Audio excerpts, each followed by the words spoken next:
Well, baptism is a lot of different things to different people. At different times it meant something slightly different, but it always had something to do with the status of the individuals who were getting baptized. In the time of Moses, when they were coming out of bondage for many years, they were all washing up at the foot of Mount Sinai, kind of cleaning up their act, so to speak, in preparation for living as a free nation under God.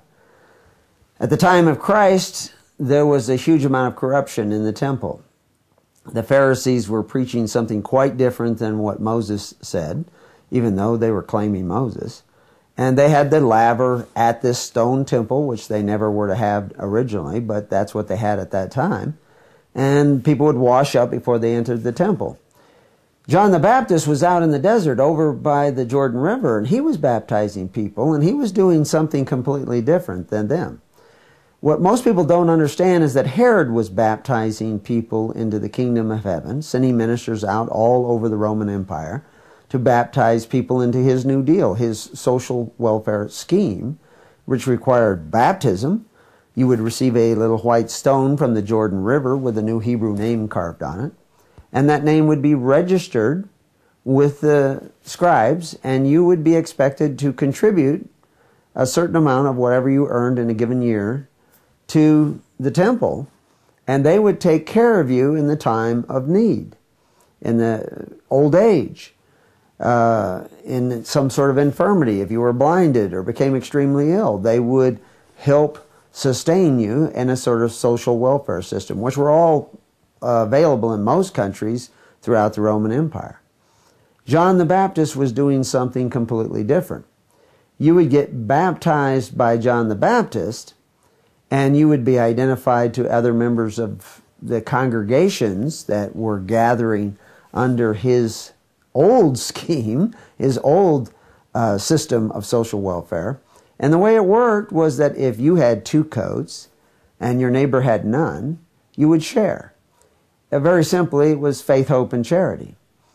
In order to do that effectively, they had to gather together in congregations of 10 families, pick a minister. Those ministers gathered together in groups of 10 ministers, and they picked a minister. And what ended up is you had a whole system of society based on the higher you went in the gathering of the people was simply based on how good a servant you were. And these, of course, were public servants because they were providing the social welfare of those who followed the ways of John the Baptist, which were the ways of Christ, which was the way of early Christianity. Everyone who got the baptism of Christ was cast out of the congregations of the Pharisees, which was connected to the temple and the temple treasury.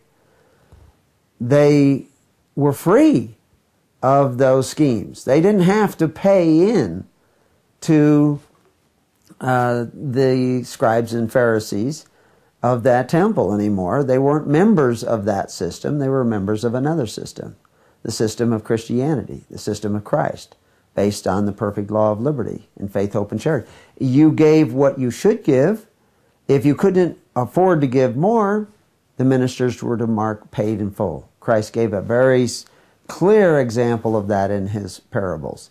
The Pharisees, on the other hand, at that point, and had been this way since about 78 BC, and certainly after Herod, anyone who had not contributed his fair share was arrested and punished and tried in a court under the rulers of the courts.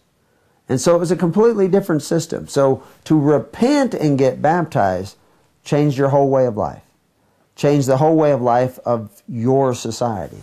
And the Christianity was a society in the midst of the Roman Empire that operated in a completely different way. It's actually the way that Rome originally operated 400, 500 years before, but they had all moved over to this system of compelled charity. And Christ was offering something different, something that would set them free from all of that.